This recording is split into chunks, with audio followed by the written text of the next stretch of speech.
साथियों, एक कहावत आपने सुनी होगी कि नकल के लिए अकल चाहिए, या सुना सुनाया हो गया और कहीं भी चिपका दिया। ब्रह्म स्थान के बारे में बात कर रहे हैं। और एक और मुझे कहावत याद आ गई कि भगवान ने गंजे को नाखून दे दिए तो गंजे ने अपना सिर उधेड़ दिया। होता क्या है कि हम जब किसी चीज़ को सुन लेते हैं, देख लेते हैं, पढ़ लेते हैं तो हाथ धोकर उसके पीछे पड़ जाते हैं। ये सोचते नहीं कि किसका आगे पीछे क्या होगा, अंजाम क्या होगा और ये कैसे करना चाहिए और कैसे नहीं करना चाहिए। अब ब्रह्म स्थान को ले लो, सुन लिया ब्रह्म स्थान वास्तु वालों ने, चिपका दिया, लटका दिया, हर जगह पे ब्रह्म स्थान फिट कर दिया। साथियों, ये पता नहीं कि ब्रह्म स्थान जो है इसकी वैल्यू क्या, कितना साइज, कहाँ लगे, कैसे लगे और ना लगाएं तो क्या होगा।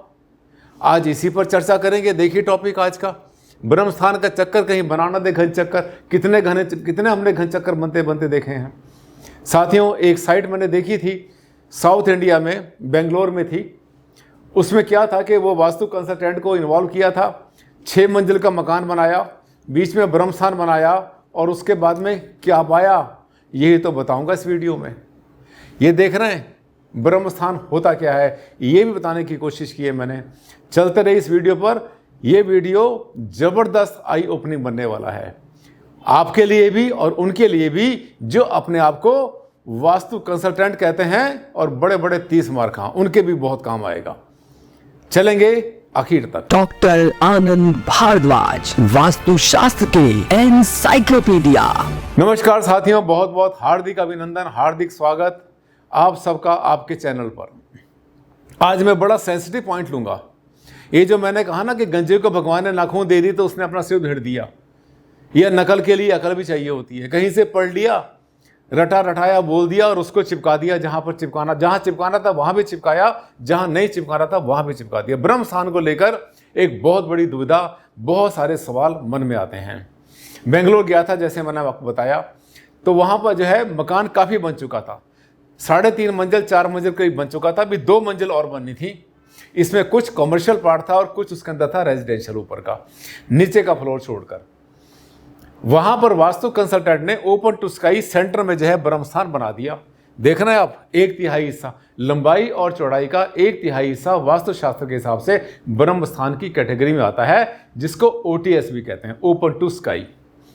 लेकिन इसकी लिमिट क्या है ये जानना बहुत जरूरी है। देख रहे हैं आप, ये जो हाइट जा रही है, डबल हाइट दिख रही है आपको, नीचे से हाइट जा रही है, ऐसे ऊपर तक खुला हुआ छोड़ दिया, इसको ही कहते हैं ब्रह्म स्थान। पुरानी जो राजस्थान की हवेलियां हैं और जितने स्टेट्स हैं हमारी, दूसरी स्टेट्स में भी, गुजरात में भी, महाराष्ट्र में भी, हर जगह पर आपको हवेलियां मिल जाएंगी जिसमें चारों तरफ कमरे होते थे, सेंटर खुला होता था, वो ऊपर आसमान की तरफ खुला होता था, उसी को ब्रह्म स्थान कहते थे। एक नेचुरल सिस्टम हुआ करता था, वो एयर के सर्कुलेशन का, गर्म हवा वहाँ से बाहर निकल जाया करती थी। शाम को जो है या सुबह के समय पूरा परिवार वहाँ पर आके इकट्ठा बैठ जाया करता था। खाली जगह होती थी, बड़े बूढ़े बैठे हैं, 4 कुर्सी वहाँ डाल रखी है, वहीं पर हुक्का पी रहे हैं, वहीं पी रहे हैं और वहीं पर अपने बातें चल रही हैं, परिवार की बातें चल रही हैं। लेडीज़ भी वहाँ पर जो घर की होती थी वहाँ जाया करती थी। एक परिवार को एकजुट रखने की जगह थी। प्रकाश वहाँ पर आता था, नेचर वहाँ दिखाई पड़ती थी, गर्म हवा बाहर निकलती थी, ऊपर से बारिश पड़ती या कुछ भी पड़ता था वो बूंदें अंदर तक आती थी। वहीं पर तुलसी का चौरा बना होता था। समझ पाए आप? दिस इज ब्रह्म स्थान। Central part of the building is ब्रह्म स्थान। मैंने इस पर वीडियो पहले ही बहुत बनाई है, लेकिन एक सवाल उलझ गया। इसलिए उलझा क्योंकि वो जब मैंने सीन देखा, उस सीन के बाद तो आपको बताएं मैं तो कांप गया, मतलब हिल गया उसको देखने के बाद, कि अगर वास्तु कंसल्टेंट इस तरह से अगर चिपकाएंगे सुना सुनाया तब तो हालत ख़राब कर देंगे। तो किसी की जाए, किसी मतलब भेड़ चाल नहीं होनी चाहिए। भेड़ चाल जैसे किसी ने किया सबने वैसे करना शुरू कर दिया। मैं बताऊंगा कितना सीरियस मैटर था, कितना गंभीर मामला मैंने देखा और क्या क्या हो सकता था वहाँ पर, क्या अनहोनी हो सकती थी सिर्फ ब्रह्म स्थान की वजह से, वो भी आपसे शेयर करने वाला हूँ। वीडियो छोड़ने का नहीं आखिर तक। मैं जितने सेंसिटिव पॉइंट लेता हूँ साथियों, ये आपके बड़े भले के लिए हैं। पता नहीं कब क्या दुर्घटना होने से बच जाए आपसे। और भाग्य था ना, ये भाग्य ही तो आपको लेकर आया मेरे चैनल पर। आप भाग्य से यहाँ पर आए, किस्मत से यहाँ पर आए। और अगर अच्छा लगता है, आपको लगता है कि भारद्वाज जी बड़े स्पेशल टॉपिक लेते हैं सबके भले के लिए, तो मेरे चैनल को सब्सक्राइब अभी कर लेना, बीच में ही कर लेना, कहीं भूल मत जाना। आगे चलेंगे। ब्रह्म स्थान की बड़ी खास बातें कर रहे हैं आज हम, बड़ी ज्वलंत बातें कर रहे हैं। और वो जो इसके वो पहलू हैं जहां पर खतरा मंडराता है, जान का खतरा इसे कहते हैं हम, लाइफ पर जहां खतरा आता है, ये वहां की बात कर रहा हूं। ब्रह्म स्थान तो आप कहते हैं भारद्वाज जी पॉजिटिव होता है, सब लोग कहते हैं बहुत अच्छा होता है। आकाश तत्व है, जो 5 एलिमेंट होते हैं, भूमि जल वायु अग्नि आकाश, ये आकाश तत्व ही तो है, तो फिर खतरा कहां से आया बताऊंगा। ये देखिए ओटीएस का फंडा कहीं करना दे कोई पंगा, ये पंगा भी कर सकता है, बड़ा सीरियस पंगा कर सकता है, तो किस लिमिट तक करना चाहिए। डुप्लेक्स बनाते हैं आप तो बहुत अच्छी बात है, कोई समस्या नहीं है। डुप्लेक्स में आप इसको डबल हाइट कर लो, ट्रिपल हाइट भी कर सकते हैं, सोच सकते हैं, उसके लिए कोई समस्या नहीं है। ओटीएस की लिमिट होती है, ओटीएस का मतलब होता है ओपन टू स्काई, खुला जो स्थान होता है उसकी एक लिमिट होती है। अब इसके बाद में रिस्की आफ्टर 3 फ्लोर्स, ये देखिए कितनी बड़ी बात लिखी मैंने। हो सकता है ये वास्तु वालों को स्ट्राइक भी ना करती हो, पर जब बिल्डिंग बनाने का तरीका होता है जिसको हम कहते हैं वास्तुकला, स्थापत्य वेद हमारे हैं, हमारे वेदों में लिखा हुआ बहुत कुछ, लेकिन वहां पर जिस लिमिट की बात की हुई है उसको लोग समझते नहीं, नज़रअंदाज कर देते हैं और समझने की कोशिश भी नहीं करते। बस ये होता है मैंने वहां पढ़ा था किताब में, मैंने कहीं पर देखा था, मैं यहाँ पे कर रहा हूँ। अरे भाई कर तो रहे हो, कर लो, लेकिन कम से कम सोच तो लो इसमें भला है या बुरा है। मैं ब्रह्मस्थान का बिल्कुल पक्षधर हूँ, मैं सपोर्ट करता हूँ ब्रह्मस्थान को, लेकिन हर चीज़ की एक लिमिट होती है, लिमिट से ज़्यादा हर चीज़ नुकसान करती है। Excess of everything is bad. यहाँ भी बताऊंगा एग्जाम्पल, जो मैं बताऊंगा जहाँ खतरा पैदा हुआ जान का, वहाँ पर भी एक्सेस हो गया था। रिस्की 3 फ्लोर के बाद में होता क्या है कि जितने भी ब्रह्मस्थान बनते हैं वो ब्रह्मस्थान जो है नीचे से ऊपर तक खुले होते हैं, लेकिन जो ब्रह्मस्थान का जो बनाने का तरीका है ये उस समय पर बनाया गया जिस समय पर मल्टी स्टोरी बिल्डिंग नहीं होती थी। जो बड़े बड़े राजमहल होते थे या पुराने पुराने महाजनों के जो बड़े बड़े कोठे हुआ करते थे वो 1 मंजिल के या 2 मंजिल के, शायद किसी का 3 मंजिल का होता हो, बस इसके बाद नहीं था। आज तो 10-10 मंजिल, 20 मंजिल, 50 मंजिल की बिल्डिंगें बनती हैं साथियों, लेकिन उस वास्तु को अगर फॉलो करेंगे जो आपने देखा था कि ग्राउंड फ्लोर में अगर आप कट बना लेते हैं, जैसे मैंने हवेली की बात की, तो बहुत अच्छा है, वो कट बहुत ही बढ़िया है। ये देखिए अगर नीचे से ऊपर अगर कट बनाया है तो बहुत अच्छी बात है, लेकिन इस कट की लिमिट है। आप जरा इमेजिन करिए क्या होगा क्या। ये देखिए, हाँ एक बात और याद आ गई, ये जो कट बनाते हैं इसमें आमतौर पे अगर जैसे आपकी डबल हाइट बनती है, ट्रिपल हाइट बनती है, तो उसमें झूमर लगा सकते हैं। एक बात और बीच में याद आ गई, कहते हैं कि जब बात निकलेगी तो दूर तक जाएगी। ये जो झूमर होते हैं या शेल्डर होते हैं साथियों, ये भी ब्रह्मस्थान में ही आते हैं बहुत बार। और मैंने आपसे कहा था मैक्रो टू माइक्रो चलता है वास्तु, तो आपका कमरा होता है, रूम होता है जहाँ से होते हैं, उसकी जो छत का सेंटर है वो भी ब्रह्मस्थान होता है। अब यहाँ सवाल आ जाता है कि क्या ब्रह्मस्थान में झूमर का लटकाना उचित या अनुचित। झूमर तो बहुत भारी भारी होते हैं, शीशे के होते हैं, क्रिस्टल के बने होते हैं, मेटल होता है इसके अंदर। क्या ये झूमर का लटकाना अच्छा या बुरा, सेंटर में ब्रह्मस्थान में या कमरे के सेंटर में पंखा लगाना लटकाना अच्छा या बुरा? एक लाइन का जवाब है साथियों, बिल्कुल एक लाइन का जवाब है। कोई भी ऐसी चीज, कोई भी ऐसा वजन जो जमीन पर रखा जाए और जमीन से ऊपर की तरफ जाए और जमीन को वहां पर भारी कर दे, जैसे कि होता है कॉलम, ये जो खड़े हुए कॉलम होते हैं, ये भारी फर्नीचर या और कोई चीज जो भारी वहां पर भारी कर दे या वहां पर गड्ढा बना दे, वो सब नेगेटिव होते हैं। लेकिन उसी ब्रह्मस्थान में अगर छत में कुछ लटका हुआ है, वो ब्रह्मस्थान की कैटेगरी को खराब नहीं करता, ना ऊर्जा को खराब करता है। यानी पंखा भी ठीक और ब्रह्मस्थान में लटका हुआ झूमर भी ठीक। ये देखना, ये झूमर है, ये आपके सामने, जिसको हम कहते हैं, हम लोग शेल्डर कहते हैं, बड़ी बड़ी हवेली में होता है आमतौर पर। ये इसकी कोई भी नेगेटिविटी नहीं आती। अब आते हैं इसके बाद अगले पॉइंट पर। ये देखिए यहाँ भी शेल्डर लगा हुआ है, ठीक है, ये शेल्डर भी ठीक है। और अगर ब्रह्मस्थान में फैन आता है, पंखे के अंदर पंखा आता है, तब भी कोई समस्या नहीं है। ये भी सेंटर में देख रहे हैं ब्रह्मस्थान के अंदर लटका हुआ। लेकिन एक ध्यान कर लेना, अगर ब्रह्मस्थान में झूमर या शेल्डर लगा हुआ है, उसकी साफ सफाई करना जरूरी है, चमकना जरूरी है, और रोज उसमें चाहे 10 मिनट के लिए लाइट जलाओ, लाइट जरूर जला देना। लाइट जलाने से वो जो सेंटर आपका ब्रह्मस्थान है बूस्टअप होता है, उसकी ऊर्जा बढ़ती है, घटती नहीं कभी भी। और जो कॉलम खड़ा है, कॉलम से थोड़ा को लाइट निकलती है। इसके बाद आगे चलेंगे, मेन मुद्दे पर आ गया, बिल्कुल मेन मुद्दे पर आ गया, जो मैंने कहना चाहा था। आपके लिए जागना, संभलना बहुत ज़रूरी है। अगर आप वास्तु कंसल्टेंट हो तब तो आपके लिए ये जो वीडियो है ना, ये अमृत बनेगा। और कहीं भी रेफरेंस देना है, देखिए एक बात मान के चलिए, वास्तु शास्त्र के एनसाइक्लोपीडिया, जो लोग मुझे कहते हैं, कुछ लोग कहते हैं वास्तुशास्त्र के भीष्म पितामह, ऐसे नहीं कहते। बहुत ज़्यादा इन पर रिसर्च करी, बहुत गहरी स्टडी करी और ये देखा कि किस चीज़ को कैसे निभाया जाता है, कहाँ उसकी वैल्यू आती है, तब जाकर के ये मुकाम पाया। और मैंने आपसे कहा था 50 साल हो गए वास्तु की प्रैक्टिस करते हुए, 6ठी जनरेशन हूँ लगभग वास्तु के अंदर में। ठीक है, अब मैं आपको बताऊंगा और आपका दिल कहेगा हाँ भारद्वाज जी आज तो आपने बहुत ज़बरदस्त बात बता दी, ये गलती कहीं हम भी ना कर बैठते, अगर उनसे गलती किसी से होती तो उसके बाद ये जब ब्रह्म स्थान से जो नुकसान होता तो भवन का मालिक आपसे पूछता, मैंने श्रीमान जी आपसे मकान बनवाया वास्तु से, ब्रह्म स्थान आपने बनाया वास्तु के लिए, हमारे भले के लिए, और ये ब्रह्म स्थान ही हमें क्यों ले बैठा? जवाब आपसे देते नहीं बनेगा। समझना ध्यान से, यहाँ पर सिर्फ 2 मिनट में आपको समझाने वाला हूँ। ये देखिए सेंटर जो है, ये देख रहे हैं कट है, ये छत के अंदर एक कट होता है, ये कट बनाते हैं हम। 1 मंजिल पे बनाइए, 2 पे बनाइए, 3 पर ना ही बनाओ तो अच्छी बात है, बस 3 के बाद बस कर देना। ये देखना है एक बिल्डिंग बनाई, जिसकी मैंने बताया बेंगलोर की एक बिल्डिंग की बात कर रहा हूँ। वहाँ वास्तुशास्त्री आए, उन्होंने कहा कि हम जो है ब्रह्म स्थान को सबसे बढ़िया बनाएंगे जो कभी किसी ने ना बनाया हो।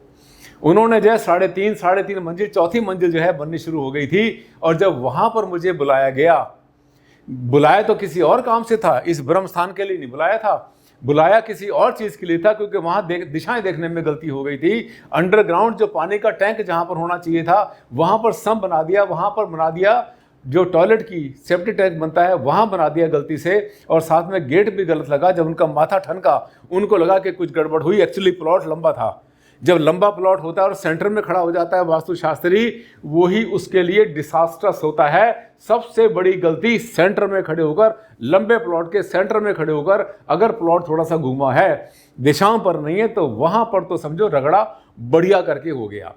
यहाँ पे महारत का होना बहुत ज़रूरी है। मजा हुआ वास्तुशास्त्री ही उस दिशा को निकाल सकता है, वरना अच्छे अच्छों से गलती होती देखी है। और मैंने तो समझाया बहुत बार, वास्तु वालों को समझाया, अरे भैया 81 ग्रिड बना लो ना, क्या जाता है आपका, 2 मिनट का काम नहीं है। आप क्यों उस चक्कर में पड़ते हैं कि बीच में गोला लगाया, उधर घुसाया, उधर घुसाया?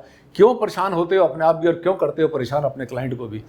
सीधा सिंपल है, जिस रास्ते के ऊपर, जिस रास्ते पर कांटे ना हो, जिस रास्ते पर फूल खिले हों, उस पर चलने में क्या बुराई है? जानबूझकर क्यों उलझते झाड़ियों में? ये देखिए उन्होंने क्या किया, उन्होंने नीचे से ऊपर तक नक्शे देखे मैंने। 4थी मंजिल पर जाकर के जब उनको ले गया मैं मकान मालिक को, वास्तु कंसल्टेंट तो वहाँ पर नहीं था ना, मुझे मिला। मैंने कहा था उनको बुला लेना श्रीमान जी को भी, पर वो नहीं आए। नाम भी उन्होंने बताया, सब बताया। यहाँ पर वीडियो में उनका नाम नहीं लूँगा, ना लेना चाहिए मुझे। जब मैं उनको लेकर घुमाते हुए ऊपर ले गया 4थी मंजिल पर, वो जो उनके क्वेश्चन थे वो तो मैंने उनको सोल्व कर दिए, उनको बता दिए सारे, जस्टिफाई कर दिया, समझा दिया, डिफाइन भी कर दिया। नक्शे में चेंजेस के लिए भी बता दिया, क्योंकि आर्किटेक्ट उन्होंने बुला रखा था वहीं पर, उसमें भी चेंजेस किए। हाथ के हाथ उन्होंने अपने लैपटॉप के अंदर किया, करने के बाद दिखाया, 1-1.5 घंटा 2 घंटे लगे, नक्शा फाइनल हो गया। लेकिन जब मैं उनको 4थी मंजिल पर लेकर गया, तब मैंने कहा भाई साहब यहाँ खड़े हो जाओ जरा एक बार। ये जो सेंटर में कट लगाया ना, देखिए ध्यान से देखना, 1 सेकंड को सांस रोक के देखना मेरे वीडियो को। मैंने उनसे कहा कि नीचे से ऊपर तक आपके वास्तु वाले कट बनाते चले गए, 5 मंजिल 6 मंजिल आप बनाएंगे। आप इमेजिन करो, कल्पना करो, ये जो कट है नीचे से ऊपर तक, अगर बाई चांस कुछ दुर्घटना घट जाए, अगर ऊपर से कोई गिरे तो क्या उसका हाल होगा? ये इतना गहरा जो है, ये कुआं बनाना अच्छा नहीं है। उनको भी लगा कि हाँ ये तो कुआं जैसा लग रहा है, बिल्कुल कुएं के साक्षात दर्शन हो रहे थे। और दूसरी बात, बाई चांस नीचे जो है, नीचे के फ्लोर में, क्योंकि इन्होंने जो है अपनी कुछ यहाँ पर शीट वीट लगा करके कुछ बंद किया हुआ था रास्ता, यहाँ अंधेरा था, बिल्कुल अंधा कुआं दिखाई दे रहा था। आप इमेजिन करो, अगर आप इस फ्लोर पे रहते हैं और आपने सारे कट लगा रखे हैं, ब्रह्म स्थान आपने पूरे कट लगा रखे हैं, पूरे खाली छोड़ा हुआ है, वहाँ पे ठीक है रेलिंग लगाई होगी, भगवान ना करे कोई बच्चा या कोई बड़ा अगर किसी का स्लिप जरा सा होता है तो क्या हाल होने वाला है, उसकी कल्पना करके ही कांप जाओगे आप। फिर उन्होंने कहा, उन्होंने उसको फ़ोन किया, अपने उसको वास्तु वाले को फ़ोन किया। उसने कहा सर वहाँ पे अगर ऐसा खतरा होगा तो हम शीशा खड़ा कर देंगे, बंद कर देंगे। अरे भाई अगर तुमने बंद ही करना है उसको तो फिर बनाया क्यों? ये जो कट बनाते हो आप, ये साथियों ऊपर से शुरू करो, इसमें बना लो कट, यहाँ कर लो, ज़्यादा करते हो यहाँ करो बस, उसके बाद नहीं, उसके बाद आगे उसके बाद कट ना करो, ताकि ऊपर का जो प्रकाश है, लाइट जहां तक आ सकती है वहां पर आ जाए। ज्यादा कट ना करो। अगर नीचे करने का है आपको शौक तो नीचे भी आप जो है डबल हाइट ले सकते हैं, पर यहां पर जाए ऊपर, इसके बाद में यहाँ पे छत की कास्टिंग कर देना, यहाँ पे लिंटर बना देना, यहाँ पर स्लैब बनाना जरूरी है। इस तरह से पूरा कट मत छोड़ना कभी भी। और मैंने उनको एक बात और भी बताई कि जब कभी यहाँ पर परिवार रहेंगे, आप 4 भाई थे सगे और एक एक्स्ट्रा फ्लोर बना रहे थे, वो 5वां फ्लोर में अगर बाई चांस कभी ऐसा हुआ कि आप ऊपर के फ्लोर पर हैं, नीचे के भाई लोग कहीं गए हुए हैं, नीचे अगर अंधेरा हुआ तो ऊपर से झांकना लगेगा, कुआं है, वास्तु का सारा आपका भूत जो है सिर से उतर जाएगा। ये जो आपने बनवाया ना पूरा का पूरा कट लगाया, बोला भाई साहब मैं क्या करूं, मुझे वास्तु वाला ने कहा कि बहुत अच्छा रहता है। साथियों, भूकंप से बचाने के लिए, एनर्जी के सर्कुलेशन के लिए जब एग्जॉस्ट फैन नहीं हुआ करते थे, विंडो जैसी आजकल बनती है ऐसे नहीं थी, डबल हाइट का सिस्टम नहीं था, जब छत में कट नहीं हुआ करते थे तब ये लगा दिया करते थे। और उस टाइम पर मकान, फिर से रिपीट कर देता हूँ, भवन केवल 1 मंजिल या 2 मंजिल के होते थे, शायद कोई तीसरी मंजिल का होता हो, तो उसको कॉपी करके जो है फिर चिपका देना और उसके बाद अपने लिए मुसीबत खड़ी करना, ये चीज़ें अपने ध्यान से यूज़ करना। वास्तु को उतना यूज़ करो जो आपके भले के लिए हो। कल को कोई दुर्घटना अगर घटती है तो वास्तु को दोष मत देना। साथियों, ऐसे ही होते हैं मेरे वीडियो। मैं समझता हूँ मैंने आपको जो है बहुत गहरी बात बता दी और पूरी बात समझा दी। अगर आपका कभी भी अगर सेंटर आउट होता है ब्रह्म स्थान का, मान लिया कहीं पर आपने एक नक्शा बनाया, नक्शा बनाने के बाद में अगर यहाँ पे मान लिया सेंटर आपका जो है भवन का यहाँ बनता है और आपको कटआउट अगर यहाँ पर भी लेना पड़ता है तो कोई समस्या नहीं है। ये ज़्यादा इमोशनल मत होना कि ये जो सेंटर है हमारे भवन का, अगर ये सेंटर यहाँ पे बनता है तो इस सेंटर को यहाँ आना चाहिए। नॉट नेसेसरी, बिल्कुल भी ज़रूरी नहीं है। अगर यहाँ पे हमारा उत्तर बनता है, यहाँ पे हमारा पूर्व बनता है, तो सेंटर से, ध्यान से समझना, मेरी जो वीडियो होते हैं ये वास्तु वालों के लिए भी अमृत बनती हैं। पता नहीं कितने हजारों वास्तु कंसल्टेंट बन गए और कितनों ने सुधार लिया, कितनों ने इंप्रूव कर लिया। अगर सेंटर हमारे अगर इसका छत का यहाँ पर आता है, बिल्डिंग का, भवन का आता है, तो ये जो हमारा ब्रह्म स्थान है उससे उत्तर या पूरब की तरफ बढ़ सकता है, यहाँ भी आ सकता है। इसको आप यहाँ भी ला सकते हैं, इसको यहाँ भी ला सकते हैं, यहाँ भी ला सकते हैं। मतलब इस पॉइंट से आप या तो उत्तर की तरफ बढ़ेंगे या पूरब की तरफ बढ़ेंगे। इसको जो है, इस ब्रह्म स्थान को बिल्कुल आंख बीच के यहाँ पर ही लाना, इसको इस शेप में लाना भी जरूरी नहीं है। मैं फिर बता दूं, ब्रह्म स्थान अगर यहाँ पर आता है तो इस शेप में बना लो तो बहुत अच्छी बात है, ब्रह्म स्थान को कटआउट ले लो, लेकिन ऐसे बनाना जरूरी नहीं है। उस ब्रह्म स्थान से आप शिफ्ट भी कर सकते हैं नॉर्थ में या ईस्ट में। ऐसी स्थिति आपके सामने बहुत बार आएगी। जहां जहां आप उलझते हैं वहां पर आनंद भारद्वाज आपकी हेल्प करने के लिए, गाइड करने के लिए खड़ा होता है। जहां फंस जाओ, जहां पर कि आपके बहुत ज़्यादा डिबेट शुरू हो जाए, बहस शुरू हो जाए, वहां पर मेरा वीडियो दिखा दिया करो और समझ जाएंगे आनंद भारद्वाज ने बताया है तो ये तो पत्थर की लकीर है। साथियों, ऐसे होते हैं मेरे वीडियो। मुझे पता है आपने मेरे चैनल को तो पहले ही कर लिया था सब्सक्राइब, अगर नहीं किया था अभी कर लेना। अच्छा लगा वीडियो तो एक लाइक मार देना और साथ साथ सोशल मीडिया पर इसको फैला देना, बिल्कुल वायरल कर देना। कहना कितना ज़बरदस्त वीडियो आया है भारद्वाज जी का, जिससे ज्ञान मिलता है और आगे बढ़ते हैं आप लोग। आप सबका भला हो, क्लाइंट का भी भला हो, कंसल्टेंट का भी भला हो, संसार में कोई भी दुखी ना हो, यही मेरी कामना है। अगले वीडियो में जल्द मुलाकात करते हैं, तब तक के लिए दें मुझे इजाज़त। नमस्कार, धन्यवाद।